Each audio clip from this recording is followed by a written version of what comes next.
Menteri Katanat Pulia Putih Jong Gajala Rakam Sangma Ulaong bagi skul Sorkar ki bakhot hikai skul da ki Nonghikai ba Thung hi da ki weipat ki Nonghikai ken sangat ha kajing pensitom ka bajur.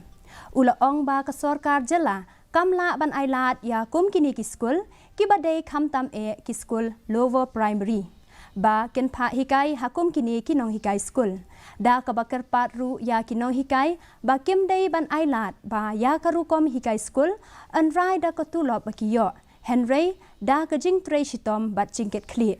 ula kerpat ru ha ka chu kapor ya ki Nonghikai skul ba ken shim ya ka jingket kli ban a ya ka puli ka puthi ka babha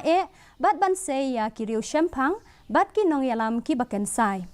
ula ai jing mot ru ya ki Nonghikai skul ki bale si kem ngau tanat shu ban hikai skul ba ken shim no da ki scheme VRS bat baken sedang no da ka no ka kam ka ba ki ngau tanat Hakaju kapor ula pentip baka Sorkar jala kan sa penlong ya gajing pulia benia da kacing thmu ban penbet ya ka baisio na ka benta ki skul bat ki college ha ka ni ka jala ya ka ba ka laai jingkershan da ka Sorkar. That your responsibility should decide and your result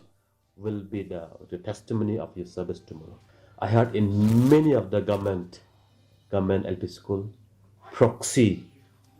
teachers is happening. We will allow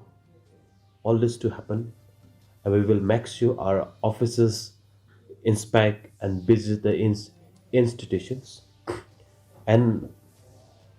we will make sure that every teacher is on the job and because if you neglect as a teacher, if you neglect to go to the duties, you are destroying the future of your children, of your community. Therefore, I would like to request the teachers across the state, let us soldier this responsibility in giving the best education to our children. U kle du katanat shipai jongkari